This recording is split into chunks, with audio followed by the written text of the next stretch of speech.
โชเป็นยังไงตลาดเดินนิ่งมาซื้อเพียงก่อนซื้อเสียงเปิดภาพมาพี่น้องตลาดสวรรณเขตนะยิงใหญ่เซโน่เป็นสวรรค์เซโน่ป่ะโชเป็นยังไงนั่นแหละตลาดซินุ่มเนาะตลาดเซโน่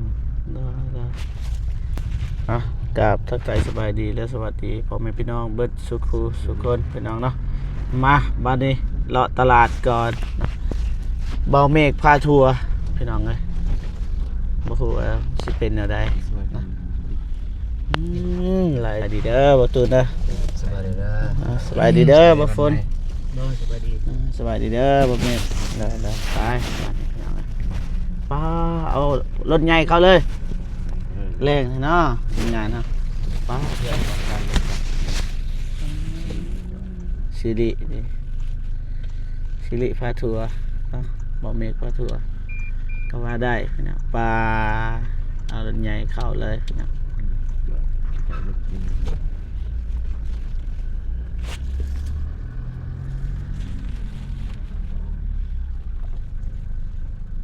เบาฝนเสียนเลยนี่ไปนี่ลงมา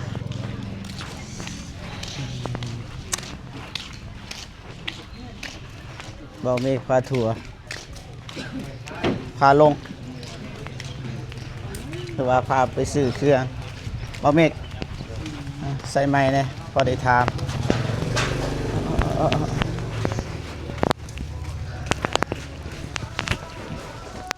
โอ้เกือบเเพียงเลยมีเพลงนะ ให้คุณก็ได้รายหางเปิดเพลงบ่ได้ติดดีสิบนะ โอ้บ่เห็นยังเลยมือกันบ่เจ็บไปเมืองเลยเมืองอุทุมพรแต่ว่าเซโน่นี่ตลาดเซโนมันบ่มีตัวมักนี่ดิโอ้ซื้อว่าซื้อมีคายเซยพี่น้องเอ้ยจะลองทำมันกายแต่ใดลองทำมันกายแต่ใดฮะเซโน่บ่ผู้จักลาบ่ยืนพูดแต่ผู้จักบ่รู้จักเฮาบ่รู้จักผู้นี้บ่มือกล้องผู้นั้นแหละบ่เมฆขอบคุณเด้อ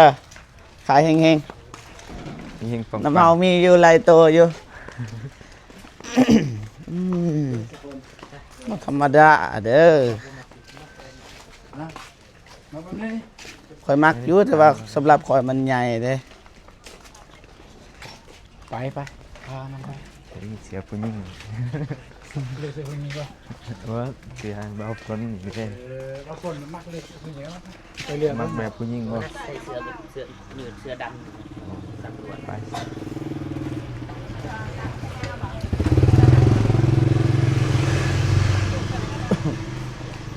บาโต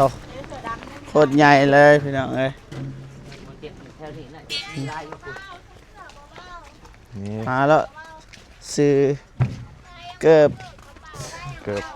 แต่ว่าเกิบนี่บ่ต้องแพงแบบนี้เราเจ็บหมัดตายแบบนี้ใส่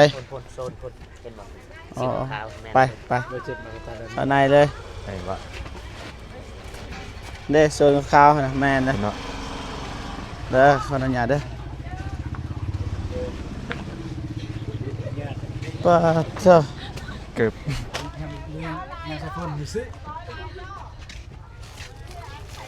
37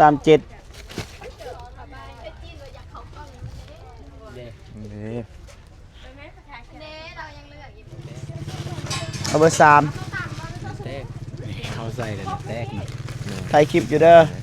หลอกเลยใส่บอลเดือนใส่ทุกมือสำได้อันนี้ขนาดเราจะโดนเพื่อนนิ่งใส่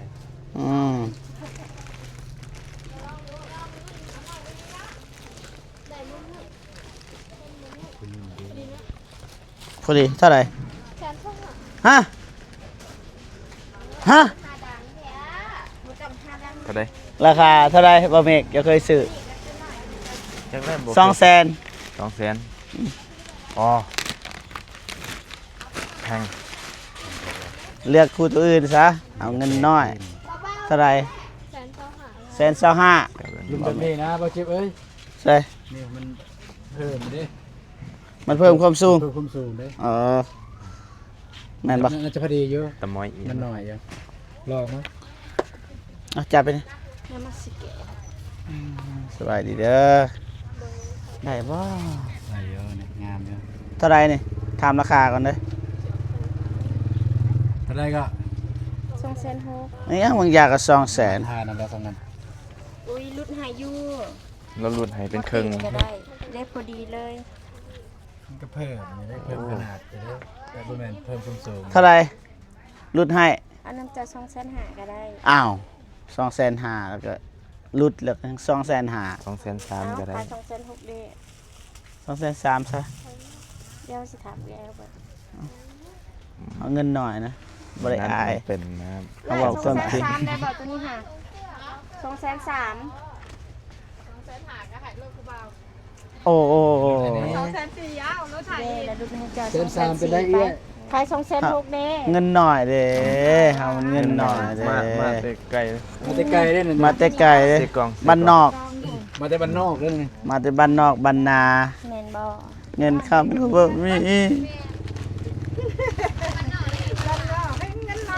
เงินลายอยู่ไสเว้าบ้านนอกบ้านใน บ้านในมีบ้านในบ้าน ลดให้เท่าไหร่เอ้ย 103,000 203,000 นี่เบิ่งเอาเงินนี่นี่พี่น้องเอ้ยเบิดต้นเบิดโตเลย แม่นบ่ คัน เนาะ คันเบิดนี่ก็เบิดเลยพี่น้องเอ้ยมื้อนี้นี่อาศัยบ่เมฆเลี้ยงพี่น้องเท่าไหร่ก็นี่นี่ 230,000จะตื่มให้ก็ได้ เอาทอนมารถ ให้ทิปบ่ เดี๋ยวบ่ให้ มันบ่มีติปอยู่นี่กดเงินหน่อยอายเด้เข้าตลาดยามใดมีแต่ต่อกับต่อไปต่อมาจนแม่ค้าไล่เกะกะแม่ค้าว่าสิซื้อก็บ่ซื้อมีแต่ต่อ เนี่ย ใส่เลยเด้อ ข้างหน้า งามมาเลย ใส่เลย ได้แล้วเนาะ โดย คือมือเยอะแล้วเด้อ บ่ คนเสื้อแร เรี ก ยบร้อยเลย มันมีอยู่บ่เสียมัน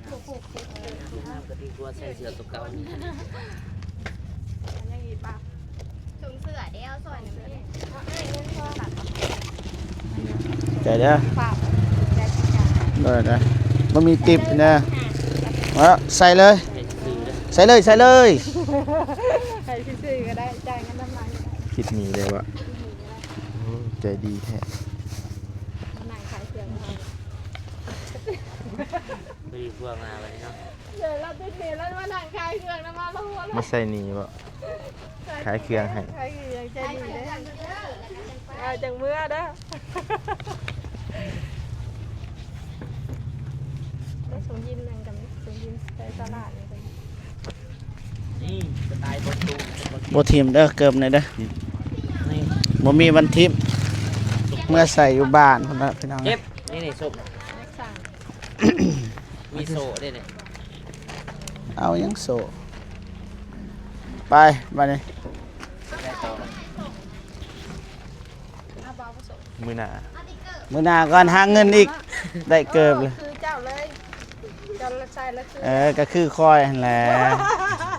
มันสิคือไผแหละ จะใส่คือเลยอันเนี้ย คือเลยเนาะคือคอยเลย แม่น บ่คือคนลาว เสื้อใส่อีกแม่ตัวหนึง อ๋อเงินน้อยเบิดเลย ส่งได้ใส่เด็ดสุดเนาะ เบิดซับนี่ได้เต็มสุดเลยนี่แต่บ่หล่อไปใจหลายๆเด้อ เด้อ เด้อ เด้อมาอุดหนุน ขอบใจหลายๆที่หลุดให้ 5,000 กีบพี่น้อง ว้าวเรา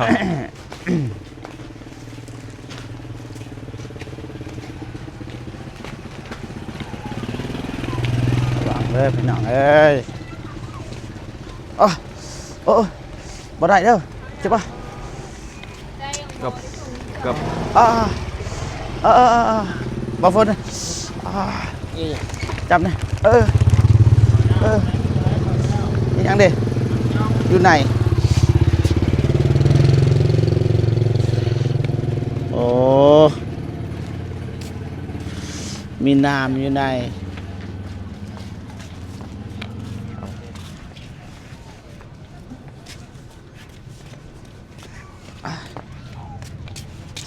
บ่ได้แบบนี้บ่ได้การเลยพี่น้องเอ้ย เป็นอะไร มีน้ำอยู่ใน น้ำเข้าตอนได้อีก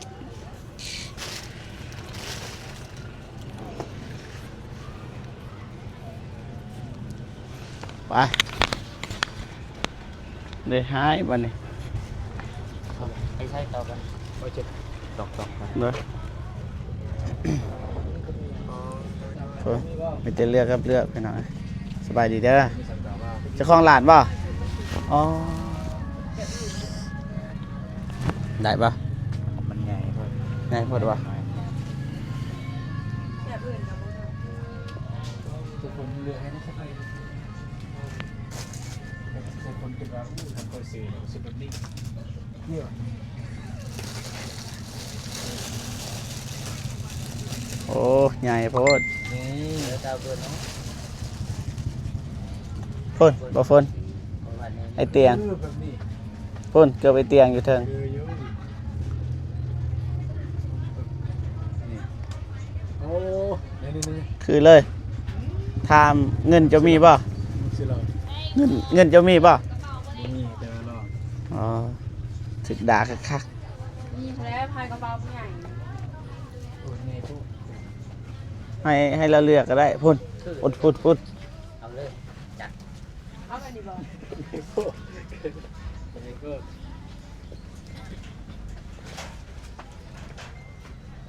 ไปพี่น้องติดตามว่าเฮาสิไปใส่ต่อพี่น้องเนาะไปขึ้นรถบาทนี่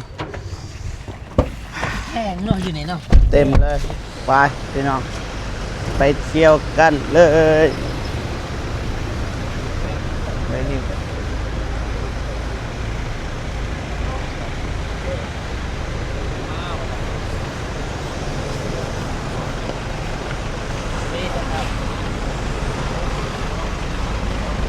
ได้เป็นไร สบายดีเด้อบ่เห็นเลย เครื่องเสียง ปอ ไปวันก็แม่นไป สับสนเลยบ่ฝนเนาะ วินหัวเลยนี่บ่ ออกไปเลยเมื่อกี้ โอ้ นี่กลับผิดเกี่ยวกับผิด โอ้ชอบพี่น้องเอ้ยพูด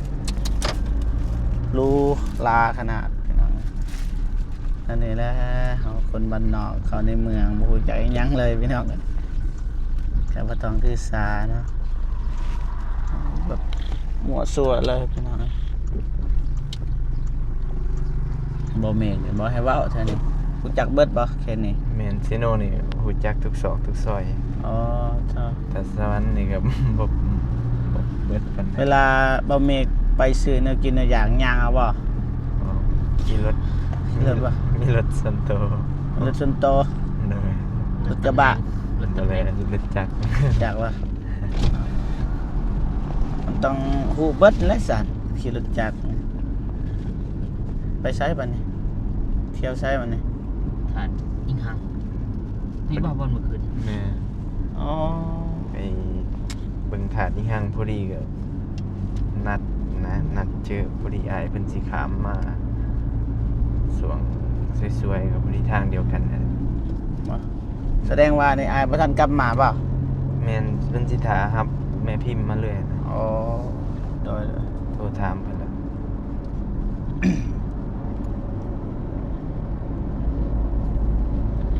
น้ำใจวันศาสตร์ที่2ธันวามันยืนกายแล้วพี่น้อง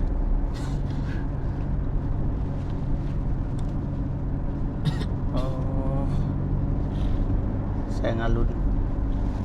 เสียงรุ่นหมู่จะบ่ มานะ แต่ทางงามอยู่ได้ทางนี้เนาะ มันเรียบดีดิหินบ่เป็นหินบ่อันนี้มันเราขี่ไปยังบ่รู้สึกอะไรนะตึ๊ด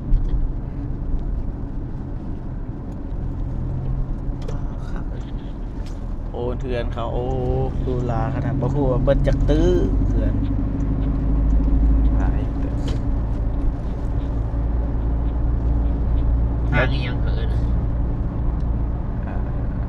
ทางเลขที่13เนี่ย แบบเส้นทางเลขที่บ่หรือว่าซื้อแบบ มันเข้าเอินซื้อ สวรรค์เซโน เซโน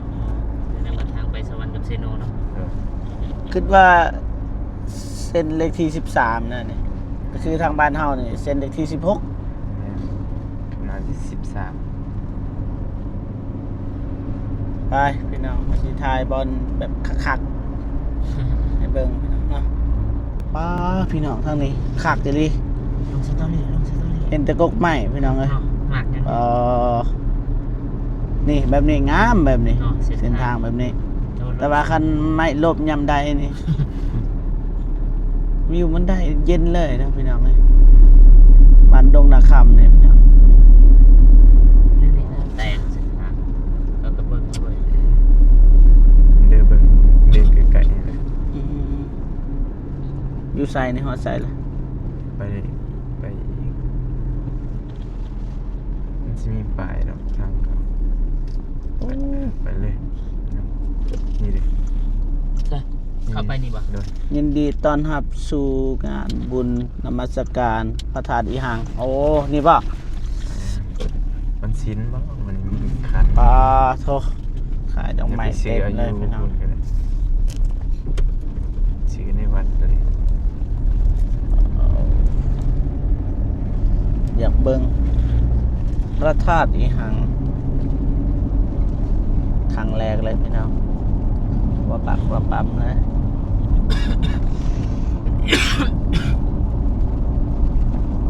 ไกลปะเข้าไปนี่โอเค บ่ไกล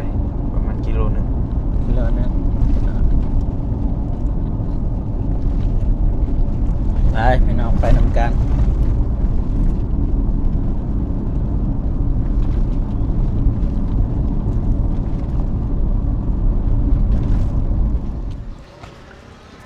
ไปนี่บ่ประธานอีหังนี่บ่โอ้เห็นแต่ในปึ้ม พัดล่วง ตอนเฮายังเฮียนยังน้อย เห็นในปึ้มเห็นในทีวีนี่แหละ นะสบายดีเด้อไปพาทัวร์แน่อ่าอยากเบิ่งอยากเห็น อยากสัมผัสว่าจะเป็นแบบใดพี่น้องไงอยู่ใน ไปโ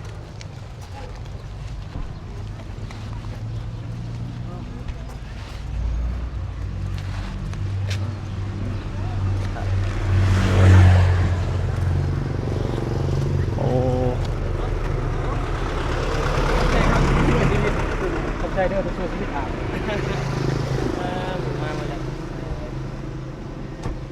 สบายดีเด้อ ทางแล้วไปเลย ไปไปพี่น้องเอ้ยครั้งแรกเลยพี่น้องเอ้ย อันนี้ง่ายใส่ได้คนรอเด้อ เออ เท่าคนรอไหม ไม่มีคนรออยู่นี่ไม่ได้คนขี้เหร ที่บอลอ่านประวัติใช่ป่ะ น่าจะ ปลาโทพี่น้องเอ้ย บอลอ่าน นี่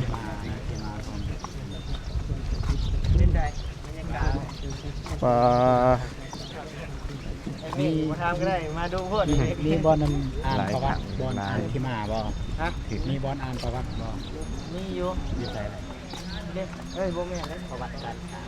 แม่นเพิ่นสร้างสถีใดผู้ใดเป็นคนสร้างนะ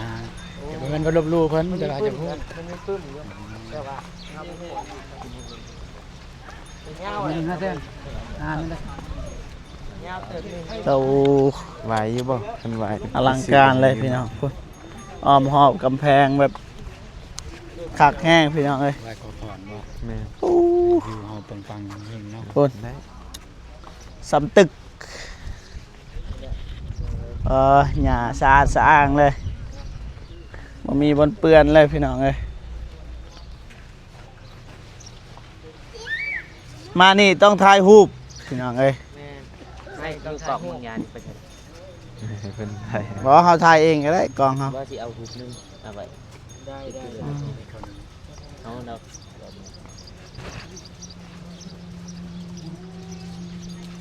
คือชิเมนจำบุจักปันใด ไปพี่น้องนะ จับเลยนะ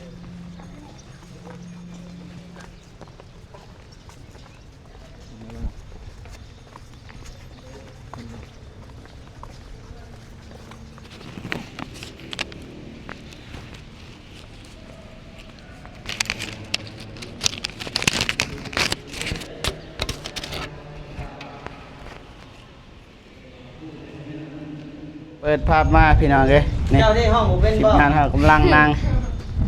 โอ้ พอนเก่งกับแบ่งเพิ่นเด้อเป็นพอนเก่ง สบายดีเด้อสบายดีเด้อสบายดีเด้อน้องเด้อสบายดีเด้อมาเพลงยัง ลมวอย ลมวอยบ่ ยืนพอนรุ่นนะ บ่ฟอนก็ได้ พอนรถ ลมวอยยืนใจลอยคือทอดผู้บ่าวเบิ่งลำของพดพองไหลลงยาวๆย่านคือหัวใจผู้บ่าวย่านคือหัวใจผู้บ่าวบ่หักสาวลาวแล้วเป็นหยังสาวไทยถากอายยังมีใจสองคงมีงานดอกของสาวลาวบ่าวไทยลำคงเหลือสิมาขวางใจตั้งแต่ได้ในเสียงลาวกับไทยบ่มีความหมายที่กั้นใจสองเฮาบ่มีความหมายที่กั้นใจสองเฮาเด็กสาวบ้านนอกขอเลือชีวิตออกจากนาบ่ฮู้ว่าลมแห่งโศกชะตาที่พาเป็นจังใดน้อจากหน้าและทินกมกราบลงดินกราบหน้าแม่พ่อหยิบดินใส่หัวแล้วเข้าต่อผ่านต่อมอบกมืออะไร อยากเห็นแสนเข็นชีวิตลำเพ็ญคนพระเนตรจรสู่กรุงเทพมหานครเวทีสู่อยู่กลางเมืองไทยสาวลาวตัวน้อยตาพัดตาพลอยจากบ้านมาไกลหวังแค่เงินจากก่อนกลับไปให้คนทั้งบ้านอยู่ดีกินดีอยู่ในความฝัน กำลังคัก บ้านงามๆหนึ่งหลังรถ คุ้นๆ จัก ในเพลงนี่ หนึ่งคันแต่วางให้แม่พ่อเพิ่นพ่อได้ขี่เหนื่อยยากบ่ท้อเพื่อวันโลดต้องทำให้ดี มีแอบร้องไห้เมื่อเจ้านายด่าจำยำยีแต่ยังเป็นลูกจ้างที่ดี เพื่อหลอกฟันคืนเมื่อบ้านเฮาสาวลาวคนนี้แต่สู้พักดีเพื่อคนข้างหลังลำบากจำได้ก็ตามสร้างทุกสิ่งที่หวังต้องบ่สูญเปล่า หากคือฝันไว้บ่โดนคงได้คืนเมื่อบ้านบอกกับใจสู่เด้อสาวลาวให้สมหอบเอาฝันคำคู มวนอะไรแบ่งกันเด้อแบ่งกันให้น้องเพิ่น สุดยอดเลยเขียนเองบ่ฝึกเองบ่หรือว่าพ่อแม่ฝึกให้ บ่ห้องเองฝึกเอง น้องเองอ๋ออายุจักปีเลยน้อง 13 13 ปีขอโทษน้องชื่อหยัง ซื้อลอล่า ลอล่าม่วนพี่น้องเอ้ยไปประกวดนี่โอเคพี่น้องเอ้ยเบาเจ็บกับมาของเพลงอยู่แต่ว่าเสียงบ่ค่อยได้ปานใด มากใส่โทรศัพท์บ่มีโทรศัพท์บ่บางทีอายอยากติดต่ออย่างน่าอยากให้ห้องเพลงบางทีมีเพลงที่จูอายเพิ่นแต่งให้ได้สิบอกให้ห้อง ได้ชื่อบ่ มีบ่เฟซหรือหยังมีบ่ พิมพ์เอาซื้อน้องล้อหล่า เด้อจะหน่อยสิคนหาเด้อ แม่น เด้อจับหน่อยเอารางวัลให้น้องรางวัลชนะเลิศ ได้เกน้องโลล่า ประกวดเอง บ่มีคู่แข่งอยู่เพียง บ่มีคู่แข่งพี่น้องเอ้ย กันสิเองเข้ามา เด้อสู้ๆเด้อไอเชื่อว่าความฝันน้องสิเป็นจริง อย่าท้ออย่าถอย พูดจักสาบุญมันหน้าบ่ หึ พูด สาวบุญมันนะโอ้ เป็นยังกันกับเรา มาเลย แบบคือว่าเฮาห้องเพลงให้เราฟังตอน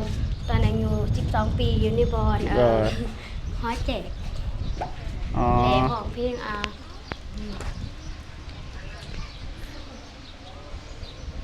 ตัว ไฟ อะไร แดงนางไอ โอ้ทาแดงนางไอ เก่งมากมาเก็บอีกแล้ว ไออีกเลยคักมาวันนี้ขอบคุณขอบใจหลายๆเนาะสู้ๆเด้อซ้อมทุกวันซ้อมตลอดซ้อมไปซ้อมมามันเป็นนักร้องเองมาขอบใจหลายๆเด้อไปพ่อพี่น้องเนาะทางทีมงานเฮาก็ขอเดินทางต่อพี่น้องเนาะจังไดก็ขอบคุญขอบคุณผู้ใหญ่ใจบุญทุกท่านและFCทุกท่านเนาะที่เข้ามาเพิ่งมาชมเนาะคลิปก็มาเจ็บตั้งแต่ต้นจนจบแล้วก็บ่ตามโฆษณาพี่น้องเนาะจังไดก็ขอให้พ่อพี่น้องเนาะจงมีแต่ความสุขสุขภาพแข็งแรงขอให้อายุมั่นควรยืนเนาะความเจ็บบ่ให้ได้ความไข้บ่ให้มีปรารถนาสิ่งใดขอให้ได้สิ่งนั้นเนาะอย่าเจ็บอย่าจนแล้วก็ให้ร่ำๆรวยๆเบิดสุขสุขคนพี่น้องเนาะสาธุโอเคบ่เจ็บก็สิจบคลิปก่อนเนาะพอๆกันคลิปหน้าพี่น้องเนาะสำหรับคลิปนี้บ่เจ็บพอเก่าคำว่าสบายดีเด้อพ่อแม่พี่น้องเบิดสุขสุขคนพี่น้องเนาะบ๊ายบายบ๊ายบายเด้อบ๊ายบายบายเด้อพี่น้องเอ้ย